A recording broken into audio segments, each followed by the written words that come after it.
దేవుని ఘనమైన నామమునకు మహిమ కలుగునుగాక. మన ప్రభువును రక్షకుడునైన యేసుక్రీస్తుల వారి యొక్క ప్రశస్తమైన నామమునకి మహిమ ఘనత ప్రభావములు యుగ యుగములకు కలుగునుగాక. సర్వాధికారి అయిన దేవుడు ఆయన గొప్ప కనికరమును బట్టి మరొక శ్రేష్టమైన శుభదినములో మనతో మాట్లాడనై ఉన్న ఆయన పరలోకపు వాక్కులను బట్టి ఆయన ఘననామమునకు మహిమ. దేవుని సన్నిధానములో కూడి ఉన్న దేవుని ప్రియబిడ్డలైన మీ అందరికీ నిండు వందనములు తెలియజేయుచున్నాను. ప్రభునందు ప్రియమైన వారలారా, దేవుని సన్నిధానంలో ఈ దినమున మనం ధ్యానం చేయబోతున్న ఒక అంశ భాగము చెప్పక ముందుగా వాక్యము చదివిన తర్వాత అంశ భాగాన్ని చెప్తాను. ప్రకటన గ్రంథము 3వ అధ్యాయము 20వ వచనాన్ని చదవం. ఇదిగో నేను తలుపు నొద్ద నిలుచుండి, యేసు ప్రభు చెప్పిన మాట నేను తలుపు నొద్ద నిలుచుండి తట్టుచున్నాను. ఎవడైనను నా స్వరము విని తలుపు తీసిన ఎడల నేను అతని యొద్దకు వచ్చి అతనితో నేనును నాతో కూడా అతడును భోజనము చేయుదుము. ఇదన మన అంశ భాగము. యేసుతో కలిసి భోజనము చేయుటకు ఉండవలసిన ఆకలి ఏమిటి? ఎవరితో కలిసి భోజనం? యేసుతో కలిసి భోజనము చేయుటకు ఉండవలసిన ఆకలి. ఈరోజు మనం చదివే ప్రతి చోట భోజనము అనే పదాలు శారీరకమైన భోజనము కాదు, ఆత్మ సంబంధమైన ఆహారమును గురించి ప్రభు మాట్లాడాడు. మిమ్మల్ని ఒక ప్రశ్న అడిగి నేను వాక్య భాగంలోనికి వెళ్తాను. భోజనం చేయాలి అంటే మనకి ఏముండాలి? ఆకలి ఉండాలి. ఆకలి ఉంటే మనం భోంచేయాలని భోజనానికి సిద్ధపడతాం. ఆకలి లేదనుకోండి, పిలుస్తున్నా నాకు ఆకలి లేదు అని చెప్తూ ఉంటాం. ఇప్పుడు ప్రభుతో మనం భోజనం చేయాలంటే మనకు ఉండవలసిన ఆకలి, ఆ ఆకలే ప్రభుతో కలిసి కూర్చొని భోంచేసేటటువంటి భోజనం. ప్రభు అన్నాడు, ఇదిగో నేను తలుపు నొద్ద నిలుచుండి తట్టుచున్నాను. ఎవడైనను నా స్వరము విని తలుపు తీస్తే నేను తీయబడిన ఆ తలుపులో నుంచి అతని యొద్దకు వచ్చి అతనితో నాతో అతడు కలిసి భోజనం. అవును ప్రియులారా, ఒకరోజు మనం ప్రభుతో కలిసి భోజనం చేయక ముందుగా ఈ లోకంలో మనం చేయాల్సిన భోజనాలు కొన్ని ఉన్నాయి. మీరు దేవుని వాక్యం వినేటప్పుడు ఇక్కడ విన్నంతసేపు మాత్రమే గుర్తుపెట్టుకోకుండా మరలా వాటిని జ్ఞాపకం చేసుకోనండి. ఆల్అవుట్కి అలవాటు పడిన దోమ మాదిరి, ఆల్అవుట్కి అలవాటు పడిన దోమ ఏం చేస్తుంది? ఆల్అవుట్ పెట్టిన రోజుసేపు దాముకుంటుంది. ఆల్అవుట్ పెట్టిన రోజుసేపు దాముకొని నువ్వు ఆఫ్ చేయగానే పొద్దున్నే మళ్ళా యథావిధిగా బయటికి వస్తుంది. నీకు ఆల్అవుట్ పెట్టినట్టుగా మేము వాక్యం పెడుతుంటే ఈ రోజుసేపు రుసరుసలు నసనసలు మా కోసం, వాళ్ళ కోసం, వీళ్ళ కోసం ఇవన్నీ అనుకొని మీరు మాత్రం పాపపు అంచునే దాక్కోకుండా దేవుని వాక్యం విన్న తర్వాత ప్రతిస్పందించి మార్పు చెందితే దీవించబడతారు. లేదా మీరు వచ్చి పోవడమే జరుగుతుంది తప్ప జీవితంలో ఏ విధమైన మేలు జరగవు. అందుకే ఈరోజు ఏ ఆకలి మనము కలిగి ఉంటే వెళ్ళి ప్రభుతో భోంచేయవచ్చో కొన్ని భోజనము సందర్భానుసారమైన మాటలు కొన్నింటిని మనము ధ్యానం చేద్దాం. మొదటి విషయానికి వెళ్దాం. అపోస్తుల కార్యములు 10వ అధ్యాయము 10వ వచనాన్ని మనం చదువుకున్నాం. అపోస్తుల కార్యములు 10వ అధ్యాయము 10వ వచనాన్ని చదువుకున్నాం. అతడు మిక్కిలి ఆకలిగొని అతడు మిక్కిలి ఆకలిగొని భోజనము చేయగోరెను. ఇంటివారు సిద్ధము చేయుచుండగా అతడు పరవశుడై. ఎవరో అతడు, ఏ విషయాలో కొన్ని నేను వివరిస్తాను. ఇక్కడ ఆకలి కొన్న వ్యక్తి పేతురు గారు. ఆయన ప్రయాణమయ్యి యొప్పే అనబడేటటువంటి ఒక ప్రదేశానికి వచ్చాడు. అది ఒక ఊరు, యొప్పే అనబడే ఒక ఊరిలోనికి వచ్చిన తర్వాత చర్మకారుడు అయినటువంటి సీమోను అనబడే ఆయన ఇంట్లో బస సిద్ధం చేశారు ఆయన పాస్టర్ గారికి. అప్పుడు నాకు ఆకలి అవుతుంది అని తను వ్యక్తం చేసేటప్పటికీ ఇంటి వారు కిందన ఆహారాన్ని సిద్ధపరుస్తున్నారు. అది సమయము 12 గంటలు. అన్నం కిందన ఇంకా రెడీ అవుతుంది కదా, ఈలోపు వెళ్ళి ప్రార్థన చేసుకుందామని మేడగదిలోనికి వెళ్ళాడు. ప్రార్థన చేసుకుంటూ ఉండగా ఆత్మలో పరవశుడైపోయాడు. తనకు తెలియకుండగానే ప్రభు అనేకమైన విషయాలను చూపిస్తూ ఉన్నప్పుడు ఆయన పరవశమైనటువంటి సందర్భంలో 11, 12 వచనాల్లో ఉన్నవి చెప్తాను వినండి. ఒక దుప్పటి 4 కొసలు 4 చెంగులు పట్టుకొని 4 దిక్కులుగా పట్టుకొని దాని నిండుగా అనేకమైన చతుస్పాద జంతువులు, ప్రాకెడు పురుగులు, పక్షులు అన్ని కూడా ఉన్నాయి. ఆ దుప్పటి పేతురయ్య గారి దగ్గరకు వచ్చింది. పేతురుని అడిగారు, నీకు ఏది కావాలనో, పావురం కావాలన్నా, ఇంకోటి ఏం కావాలనో చంపుకొని తిను అన్నాడు. ఆత్మ మాట్లాడుతుంది. పేతురు అన్నాడు, నిషిద్ధమైనది ఏది నేను తినను అన్నాడు. దేవుడు అన్నాడు, నేను పరిశుద్ధపరిచిన దాన్ని నువ్వెందుకు నిషిద్ధం అనుకుంటున్నావు అని అన్నాడు. ఈ దర్శనము, ఈ వాదోపవాదాలు జరుగుతుండగా మనుషులు వచ్చి, పేతురయ్య నీకోసం ఎవరో వచ్చారు కిందన అని పిలిచారు. ఎవరా అని ఆయన ఆ వివరణ అంతా అక్కడ ఉందన్నమాట. దేవుడు ఎక్కడికి వెళ్ళమంటున్నాడు, ఏం చేయమంటున్నాడు అవన్నీ చెప్పిన తర్వాత పేతురు గారు కిందికి దిగి వచ్చారు. అయ్యా, మేము ఇటలీ పటాలం అనబడిన పటాలంలో నుంచి వచ్చాం. మమ్మల్ని కొర్నేల్ అనే ఒక మిలిటరీ ఆఫీసర్ గారు పంపించారు. ఆయన దగ్గర 100 మంది పని చేస్తున్నారు. ఆయన మిమ్మల్ని పిలుచుకురమ్మన్నారు అన్నాడు. అదే విషయాన్ని దేవుడు కూడా చెప్పాడు పేతురుకు, ఇంకా తడువు చేయకుండా వెళ్ళిపో అని. అక్కడ భోజనం చేసినట్లుగా లేదు, భోజనం చేసి పోదా ఉండండి నేను చెప్పినట్టు లేదు. పేతురు వెళ్ళిపోయాడు. అక్కడికి వెళ్ళిపోయి పేతురు కొర్నేలుని కలవగానే పేతురు వచ్చి కాళ్ళు మొక్కడానికి వచ్చాడు. బాగా వినండి, పెళ్లి కావాల్సిన పిల్లలు, పెళ్ళైన వాళ్ళు, అమ్మ నాయన భక్తులు లోకంలో చాలా మంది ఉంటారు కదా, ప్రతిదానికి పోయి కాలు పట్టుకుంటూ ఉంటారు అన్నమాట. మీరు తర్వాత అధ్యాయంలో చదివితే పాదాభివందనం ప్రభువుకు మాత్రమే చేయాలి అని ఒకటి రాయబడింది. సరే, అక్కడి నుంచి వద్దాం. ఎందుకు నన్ను పిలిపించావు అని అన్నాడు కొర్నేలుని.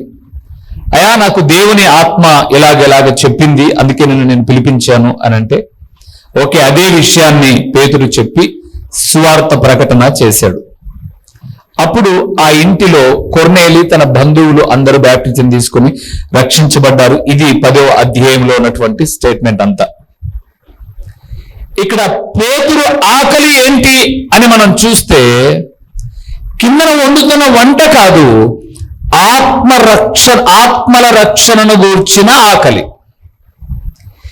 ఈరోజు ఇక్కడ కూర్చున్న దేవుని ప్రియబిడ్డలమైన మనం అందరము ఒకరోజు యేసు ప్రభుల వారితో కలిసి భోంచేయాలి అంటే, భూమి మీద బతికిన బ్రతుకులో ఒక్కరినైనా ప్రభు దగ్గరికి నడిపించాలి. ఒకరినైనా రక్షించుకోకుండా ప్రభుతో బ్రహ్మాండమైనటువంటి పెళ్లి విందులో నీకు భాగస్వామ్యం ఉండదు. అందుకే నాతో వారితో నేను కలిసి భోంచేస్తాము అని అంటే, భోజనం చేయక ముందుగా ఈ లోకంలో బ్రతికిన మనము ఒక్కరినైనా ప్రభు కొరకు సిద్ధము చేయాలి. ఒక ఆత్మనైనా ప్రభు కొరకు రక్షించాలి. ఇప్పుడు ఈ వాక్యం ఏంటంటే మీ అందరినీ ప్రశ్నిస్తే 5 ఏళ్ల భక్తులు, 10 ఏళ్ల భక్తులు, 15 ఏళ్ల విశ్వాసులు, ఓ మేము దేవుని నమ్ముకొని ఇల్లు కట్టుకున్నాం, పొలాలు కట్టుకున్నాం, స్థలాలు కట్టుకున్నాం, బ్యాంక్ బ్యాలెన్స్ ఇవన్నీ చెప్తారు. కానీ మేము దేవుని నమ్ముకున్న తర్వాత ఒక ఆత్మను ప్రభు దగ్గరికి రక్షించగలిగాం, నడిపించగలిగాం, వారి రక్షణ కొరకు మేము పాటుపడ్డాం అని చెప్పేవాళ్ళు నాకు తెలిసి టీవీ ద్వారా వినేవాళ్ళు ఎవరైనా ఉన్నారేమో నాకు తెలియదు. కానీ ఇక్కడున్న వాళ్ళలో ఎవరు కనపడరు. ఒక అన్యుని రక్షణ నిమిత్తమై, అదే అక్కడ నిషిద్ధమైనది ఏది నేను తినను అంటే యూదులకు మాత్రమే సువార్త ప్రకటించాలి అనుకున్నాడు పేతురు. కానీ దేవుడు అన్నాడు, ఏ మనిషి నిషేధింపదగిన వాడు కాదు. క్రైస్తవుడికి చెప్పేది సువార్త కాదు, క్రైస్తవునికి నడిపించేది రక్షణ కాదు. నశించిపోయే ఒక అన్యుని ప్రభు దగ్గరికి రప్పించడమే, రప్పించడం కొరకు నీ వంతు ప్రయాసపడ్డమే అది ప్రభు కోరుకునేటటువంటి ఆత్మలను గూర్చిన రక్షణ అనే ఆకలి. ఉన్నారా మీరు ఇప్పుడు?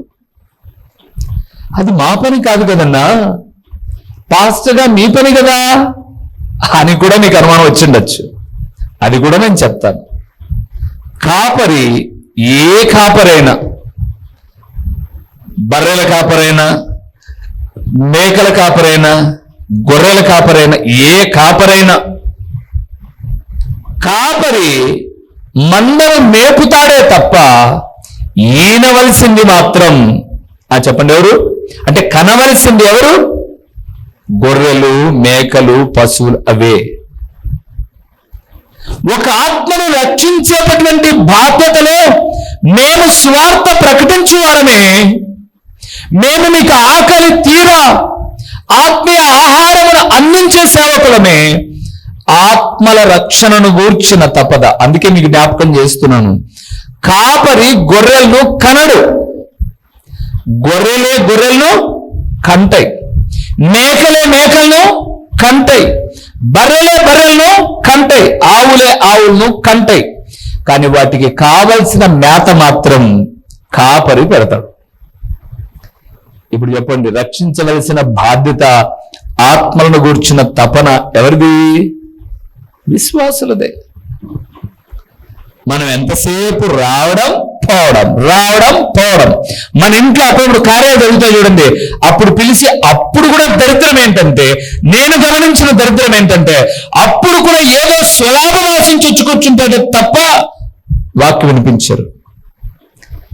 ఇంకా కొంతమందికి వాక్యమును గూర్చిన శ్రద్ధ ఏముండదు. అందుకే నేను ఎక్కడైనా ఏ కార్యానికైనా నన్ను పిలిస్తే ఇంటోళ్ళు వచ్చి ముందు కూర్చోండి. వీళ్ళు వాకిలి కాడ నిలబడి రిసీవ్ చేసుకుంటూ ఇంకెవరికి చెప్పాలి వాక్యం? ఆత్మలో తీవ్రత. ఒక మాట చూడండి, అక్కడ అపోస్తుల కార్యములు 17వ అధ్యాయము 16వ వచనాన్ని ఒకసారి చూద్దామా? అపోస్తుల కార్యములు 17వ అధ్యాయము 16వ వచనాన్ని మనం చూద్దాం. పౌలు ఎఫెసులో వారి కొరకు కనిపెట్టుకుని ఉండగా ఆ పట్టణము విగ్రహములతో నిండి చూచినందున అతని ఆత్మ పరితాపము పట్టలేక, ఎవరైనా పౌలు గారు ఏథెన్సు పట్టణానికి వచ్చాడు. ఇంటింట్లో గుడులు ఉన్నాయి, ఎక్కడ చూసిన విగ్రహాలు ఉన్నాయి. అది చూసి పరితాపం పట్టలేకపోయాడు. దేవుని బిడ్డలారా, మీరు అనేక మంది మీ బంధువులు, రక్త సంబంధికులు ఆరాధనలు ఎగరగొట్టి వంటలు చేసుకొని తినేవాళ్ళు, ప్రార్థనలు ఎగరగొట్టి ఇళ్లలో కార్యాలు పెట్టుకున్నప్పుడు మీకుందా ఈ పరితాపం?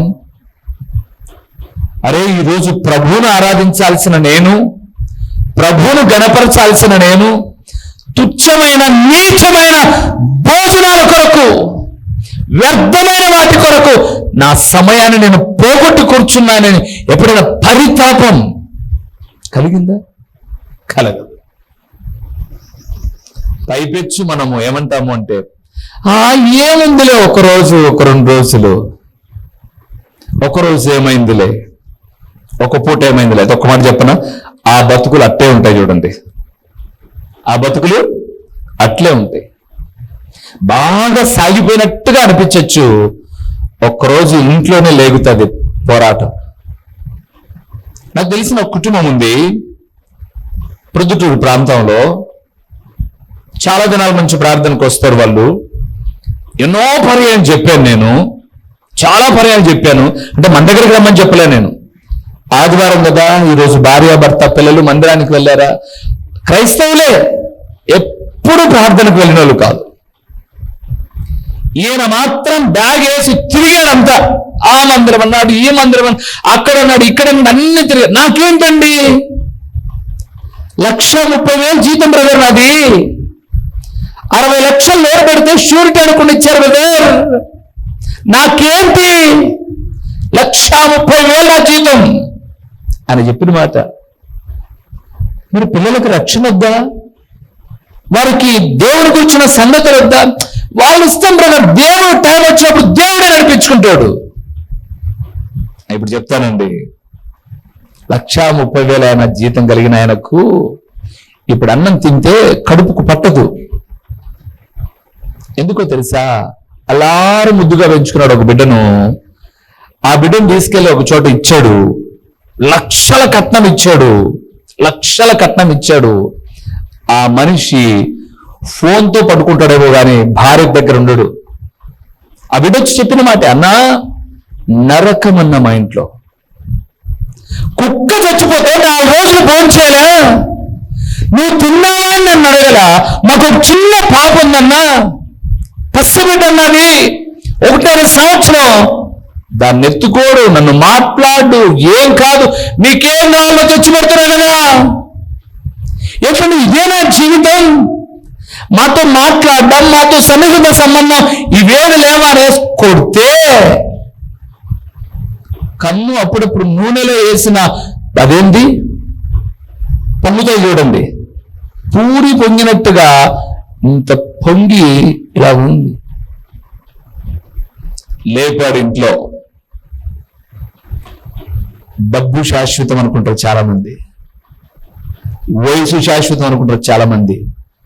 రేపొద్దున మనం చచ్చిపోయినప్పుడు దేవుడు అడిగాడు అనుకోండి, ఏం చేశారు అబ్బాయి, చాలా రోజులు ప్రభువుని నమ్ముకున్నావు, పిల్లలు పుట్టక ముందు దేవుని పాదాలు తెగబట్టుకోనంటు కదా మా అక్క, పిల్లలు పుట్టిన తర్వాత పండగంటే ప్రార్థన విడిచిపెట్టేసి పల్లెకి పరిగెత్తన్నావు. పల్లెలో కూడా ప్రార్థన ఉంటే, పల్లెలో ప్రార్థన ఉందా? నీకు అది చెప్పేది అర్థమవుతుందా? నీ వికారాలు కాకపోతే, నీ బుద్ధిలేనితనం కాకపోతే, మొగుడు నీ మాట వింటున్నాను లేని వాడిని కొమ్ముకేసుకొని పోయి ఇద్దరు పోయేసి, పోనీ నువ్వే మీ అమ్మ మీ నాయనని పిలిపించేసి దేవుని వాక్యం వినిపి రేపొద్దున ప్రస్తుతం నరకం పోకుండా పరలోకం వెళ్తాడు. మళ్ళీ ఇంట్లో ఖర్చు అవుతాంలా. నీ ఇంట్లో ఖర్చు కాకూడదు, నీ బతుకు బాగుపడకూడదు, నీ దరిద్ర బతుకు అట్లే బతుకుతూనే ఉండు. నీ ఇంట్లో ఒక 20 ఏళ్ళు 30 ఏళ్ళ తర్వాత నీ పిల్లలు పెరిగి పెద్దోళ్ళైన తర్వాత అక్కడ లేపుతాడు ముళ్ళును. అప్పుడు గుచ్చుకుంటుంటుందమ్మా, ఒక చోట కాదు. కూర్చుంటా అంటే కింద, పొందుతుంటే పక్క, బొరబడుతుంటే ముందు, పడి గుచ్చి ఎక్కడ చూసినా గుచ్చుకుంటూ అంతరంగంలో నెమ్మది ఉండదు. జన్మనిచ్చిన తల్లిని రక్షించుకోవాలా, జన్మనిచ్చిన తల్లిదండ్రులు రక్షించుకోవాలా, తోడబుట్టిన వాళ్ళని రక్షించుకోవాలా. మరి ఎందుకండి మనం ఇన్ని రోజులు దేవుడి మీద తెగభక్తి చూపిస్తే రేపటి దినాన దేవుడు అడగడా మనల్ని? అడగడా? నేను చాలా మాటలు చెప్పాను. ఏమండి, నేను ఒక మాట అంటాను, వాళ్ళకు నచ్చంది మనం ఏదైనా చేస్తే మనతో మాట్లాడరండి, మన దగ్గరకు రారండి. మరి నీకు నచ్చని దేవుని పూజిస్తుంటే నువ్వు ఎలాగ దొల్లాడుతున్నావండి పోయి? నీకు అనిపించండి దేవుడి గురించిన సంగతులు? అంటే ప్రతిను నిష్టవంతు, ప్రతిను వెతకవా? జాగ్రత్త. ఒక ఆమె ఏం చేసిందో చూపించి రెండో విషయంలోనికి వెళ్తా. యోహాను సువార్త 4:31. లోగా శిష్యులు బోధకుడా బోధకుడా భోజనం చేయమని ఆయనను వేడుకొనిది. అందుకు ఆయన భుజించుటకు నీకు తెలియని ఆహారం నాకున్నదని వారితో చెప్పగా శిష్యులు ఆయన భుజించుటకు ఎవరైనా అనేవారు తెచ్చునేమో ఒకరితో ఒకడు చెప్పుకోండి. ఇప్పుడు 28 చూద్దాం అదే వచనంలో. ఆ స్త్రీ తన కుండ విడిచిపెట్టి ఊళ్ళోనికి వెళ్ళి మీరు వచ్చి నేను చేసినవన్నీ నాతో చెప్పిన మనుషులు చూడండి, ఈయన క్రీస్తు కాడా అని వారు ఊరి వారితో చెప్పగా చాలు ఊర్లో నుండి బయలుదేరి వచ్చి చుండగా యేసు ప్రభు శిష్యులు భోజనం తేవడానికి ఊర్లోకి వెళ్ళి వచ్చేసరికి ప్రభు కూర్చోన్నాడు. అప్పటికే సమరయ స్త్రీతో మాటలన్నీ అయిపోయాయి. ఆ బోధకుడా రా భోంచద్దురా అన్నాడు. లేదు నాకు కావలసిన ఆహారం వస్తుంది అన్నాడు. ఎవరైనా మనం తెస్తారేమో అనుకున్నారు వీళ్ళంతా. అప్పటికే ఆమె బ్రతుకునంతా చెబితే సమరయ స్త్రీ ఊళ్ళోకి వెళ్ళింది. ఊరు వాళ్ళందరికీ చెబుతుంది. ఆమె కుండ విడిచిపెట్టి అంటే పాపపు జీవితాన్ని విడిచిపెట్టి ఇంటింటికి వెళ్ళి చెప్పింది, అక్క నీ కొంపకు చిచ్చు పెట్టా, నీ ఇంటిని నాశనం చేసిన మాట వాస్తవమే, ఇంకా నేను అలాగ బతకను, నా బ్రతుకును మార్చిన ఆయన యాకోబు బావి దగ్గర కూర్చున్నాడు, చూద్దురండి మీ పాదాలు పట్టి అడుగుతున్నా, ఇంకా చేయను నేను తప్పు అని అనగానే ఆమె మార్పును గమనించిన ఆ ఊరు వారందరూ వచ్చేశారు. ప్రభు ఆకలి యాకోబు బావి కాడ కూర్చున్నది ఎవరిని మార్చడానికి? సమరయ పట్టణాన్ని ఒక్క స్త్రీ ద్వారా మార్చడానికి. పట్టణాన్ని అక్కో చెప్తున్నాను, నువ్వు రక్షించబడిన తర్వాత రక్షించుకోకుండా నిర్లక్ష్యం వహించిన నీ కుటుంబంలోని ప్రతి ఒక్కరి గురించి నిన్ను దేవుడు ఇలాగ అంత స్క్రీన్ మీద నిలబెట్టి లెక్క అడుగుతున్నప్పుడు ఈ మాట చెప్పిన సేవకుడు కూడా పక్కన నిలబడుకుంటాడు. ఏరా చెప్పావు లేదా అన్నప్పుడు ప్రభు నేను చెప్పాను పలానా టైం టు టైం కూడా చెప్తాడు. మనకు ఉండాల్సిన ఆకలి చెప్పండి దేని గురించి? ఆత్మల రక్షణ గురించి, రక్షణ లేని మన వాళ్ళ గురించి, రక్షణ లేని మన వాళ్ళ గురించి. అది మనకు ఉండాల్సిన చాలా ప్రాముఖ్యమైన విషయం. ఏమో నా వాడు మారడా, ఏమో నాయన్ని మారలా, ఏమో నేను చాలా మాటలు చెప్పినా, నువ్వు చెప్పిన మాటలు ఏవి పాపం నీ అన్నయ్య వినడు, నీ భర్త వినడు, నీ భార్య ఏ వినరు. నీకు మనసులో పట్టుదల లేదు కాబట్టి వారిని ఆత్మల గురించిన శ్రద్ధ నీకు లేదంతే. నువ్వు ఇంట్లో భీష్మించి కూర్చొని నువ్వు ఏది కావాలో అది సాధించుకోగలవు అన్న సంగతి దేవునికి తెలుసు, సేవకునికి తెలుసక్క. మీ ఆయప్ప కొమ్ములు తిరిగిన వీరుడైనా నువ్వు ఇంట్లో తిరగకుండా అలిగి సరిగి మరిగి ఉంటే హచ్చుకుక్క పిల్ల పోయి వెనకబడి తిరుగుతాడని ఆయనకు తెలుసు, మాకు తెలుసు. కానీ నువ్వు అంత శ్రద్ధ తీసుకో. ఎందుకంటే ఈ దేవుని గూర్చినటువంటి రక్షణను గూర్చినటువంటి అంత నిశ్చయిత పట్టుదల నీకు లేదు నీకు. ఏమో ఇప్పుడు చెప్పండి, మీరు ఇక్కడ ఉన్న వాళ్ళు మీరు ఏడ్చిన ప్రతిసారి ఒకవేళ ప్రారంభ దినాలు కాకపోవచ్చు, ఇప్పుడు మీరు ఏడిస్తే మీ కొడుకో కూతురో భర్తో భార్యో ఆ రోజు గట్టిగా అరిచినా తర్వాత ఒక గంట తిరిగేసి వచ్చేసి మీరు చెప్పింది చేస్తాడా చేయడా? పంటకు నచ్చని చీర తెచ్చినాడు అనుకోండి, ఇది ఆ చీర తెచ్చినావులే అని అంటానంటే వానికి 1, 2 అన్ని పడి లాస్ట్కు అంతా తిరిగేసి నీకోసం కూర్చుని తారిపడే నీకు నచ్చింది కొనుక్కుందు, తారిపడే నీకు నచ్చింది కొనుక్కుందు, నేను అట్టాడితేనే వస్తాపా అంటే అట్టాడికే కానీలే అనలేమ్మా. అబ్బా అట్టడి దాళ్ళకు బాగుంటాయి కదా. ఆత్మల రక్షణ గురించిన శ్రద్ధ మాత్రం మనకు జాగ్రత్త. దేవుడు ఎక్కడుగుతాడు గుర్తుపెట్టుకోండి. ఇలాంటి గద్దించినప్పుడు ఇంట్లో ఆ ఇంటికి మాకు రాకపోకలు ఆగాయి. ప్రభువుని కూర్చున్న భయభక్తులు లేకోకుండా ఉన్నారు మీరు. ఆదివారపు దినాన మసాలాకి ఇచ్చిన విలువ మందిరానికి ఇవ్వలేదు మీరు అన్నందుకు మాకు రాకలు ఆగిపోయే. మా మామ కూడా వచ్చి బాప్టిజం తీసుకున్నాడు మాతో. నేను మా అత్తగారింటికి నుంచి కట్నం ఆశించి ఇన్ని నోట్ ఆశించి మీరు ఇద్దరు టీచర్లు కదా, ఇంత డబ్బులు ఇవ్వండి, మాకు ఇవ్వలేదు కాబట్టి మీ బిడ్డకు మాకు సంబంధం మీరు మా ఇంటికి రావద్దు, మేము మీ ఇంటికి రావద్దంలా మళ్ళీ అన్నారు. తోడబుట్టిన మా భార్య తరపున వాళ్ళు అన్నారు, భక్తులు మీరే బయలుదేరారు బా, ఇట్లు మీరు రావడం వద్దు, మేము ఇంటికి రావడం వద్దు. అది చెప్పమంటారా? వాళ్ళ పాపం వాళ్ళ కాలం అయిపోయింది, పెద్దోళ్ళు. ఇంకా తోడబుట్టిన వాళ్ళు ఉన్నారు కదా, వాళ్ళు ఇప్పటికీ ఉన్నారు, ఒకరిక్కడ ఇంకొకరిక్కడ, వాళ్ళ బతుకులు అట్లే ఉన్నాయి. మేము రక్షణను కలిగి ప్రభు పాదాలు పట్టుకున్నందుకు మమ్మల్ని అందుకోలేనంత ఉన్నతమైన స్థితిలో దేవుడు నిలబెట్టాడు. నేను పోట్లాడమని చెప్పట్లా, కొట్లాడమని చెప్పట్లా, సున్నితంగా మీరు అడిగి సాధించుకోగలిగిన చనువు మీకుంది కాబట్టి చెప్తున్నాను.